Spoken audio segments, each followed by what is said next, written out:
When we set healthy and safe boundaries, people who have abused you and exploited you will react poorly. They'll not take kindly to the gravy train drying up, but that's not a sign that you're manipulating people or that you're weaponizing therapy against people.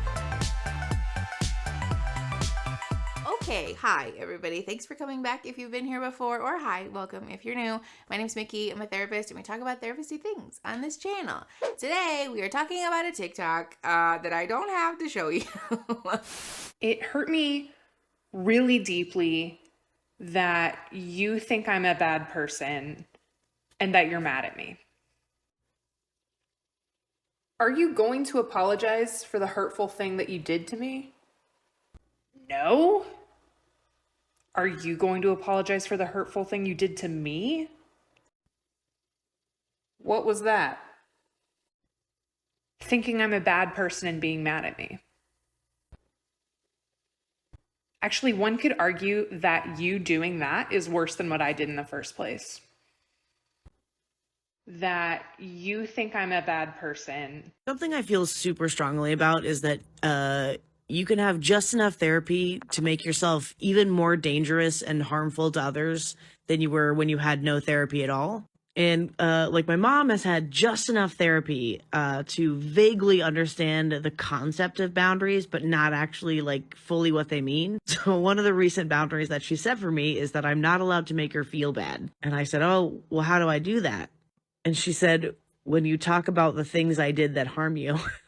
So if you're going to do therapy, you got to commit to like a couple of years, because if you just get like 6 months on board and then move forward with nothing more than like jargon to defend your own shitty behavior, you know, it's like taking your gonorrhea medication just until the burning stops, but not finishing the course. All you're doing is creating a more accountability resistant version of your shittiest self. So I wanted to talk about this today because I think there's actually a really interesting point to be made here and sort of like tease out the nuance there. And there's also some misinformation about this topic that I think would be helpful for me to clarify as a clinician and all of that. So let's get into it. While I pull up my notes about this, by the way, hi, if you're new here, go down there and click the subscribe button because I'd love to have you stay. Okay, the first thing that I want to clarify before we get too deep into the can therapy make you more dangerous conversation is that when I was looking for this video, once I realized it was gone, a lot of other TikToks came up about why you shouldn't take a narcissist to therapy, and I wanted to talk about this because we've talked about this on the channel before, but I think it bears repeating.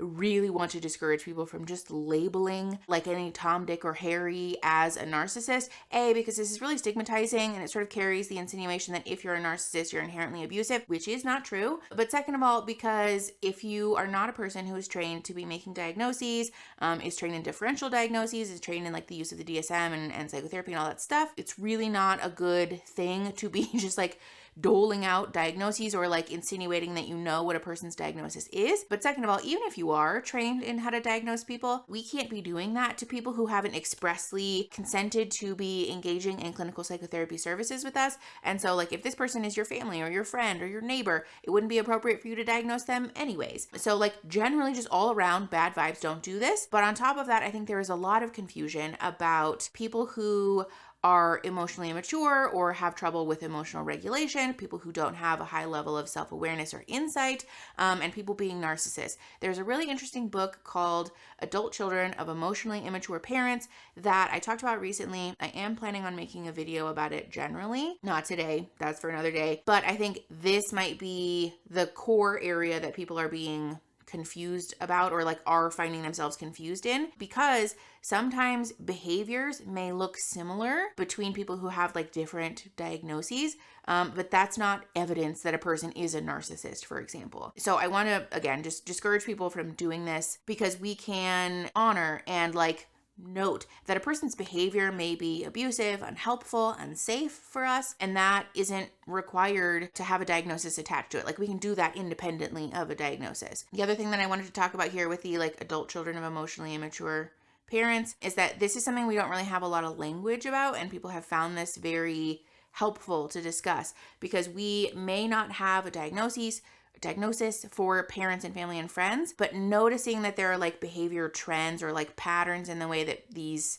people with these types of issues conduct themselves can feel really healing. And so I want to encourage you to look into those resources as it's necessary for you. So to answer this core question of like, can therapy make someone more dangerous? In theory, yes. But this comes with a very clear caveat. I want to be super, super clear here that going to therapy is not like a crapshoot about whether it makes you a better person or a dangerous person. That's not true.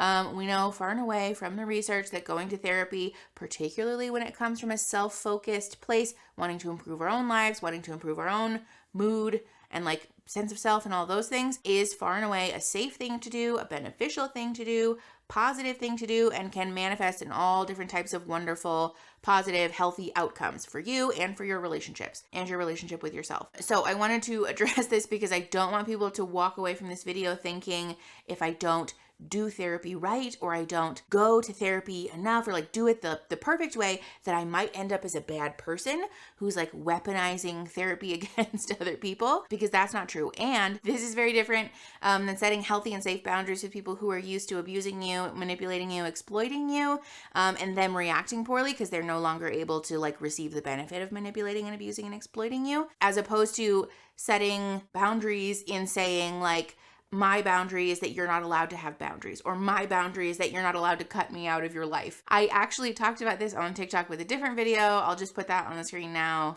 Well, I tell her, stop setting boundaries with me. That's my boundary as a man. This is what I'm saying, like this is very different than setting like a healthy and safe boundary. And I don't want people to be confused, because when we set healthy and safe boundaries, people who have abused you and exploited you will react poorly. They'll not take kindly to the gravy train drying up, but that's not a sign that you're manipulating people or that you're weaponizing therapy against people. People may say that to you, but that's not the same. What we're talking about is someone going to therapy for like 5 or 6 sessions, particularly from an others-focused point of view, where we're not seeking to correct the issues that we have or seeking to provide ourselves with empowerment, a sense of comfort, etc. We're looking to feel validated in wanting to control others because we've been victimized or we feel bad or what have you, and then trying to dictate a set of expectations or like control others based on this new information. I think this is a really important distinction to make, and also really important to talk about, because in my opinion, it's a whole lot less likely that folks who are going to therapy, usually from the place of like, I don't feel good, I'd like to feel better, how can I work on myself? Those folks are a lot less likely to do this, because the work that we're doing is not in, why is everyone in my life not doing the things I want them to do? How can I force them to do the things that I want them to do?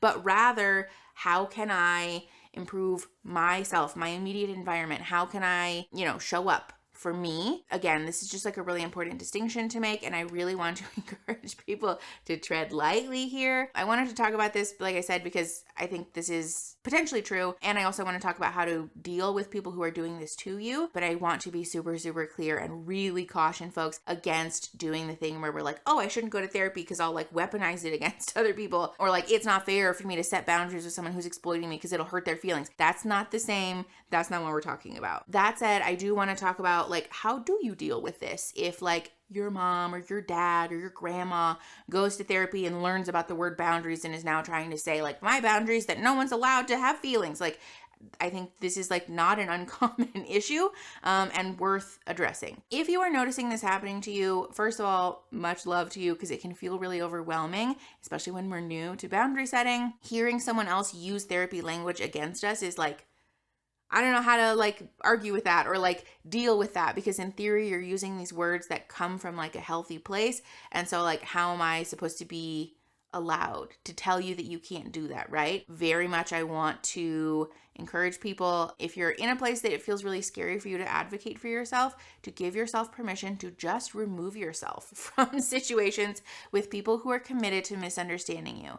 There's a really key difference between a sense of empowerment and wanting power over other people. And that's where we see these two behaviors diverge. When we're seeking empowerment, it's focused on ourselves, wanting to feel at home and at peace in our body, in our lives, wanting to make decisions about our lives that resonate with our core values. And sometimes that means not continuing contact with someone that hurts our feelings, right? But that is very different than saying, I feel bad. I don't like the way that my relationships look right now. And so therefore the way I can fix that is by forcing the people in those relationships to do the things that are pleasing to me.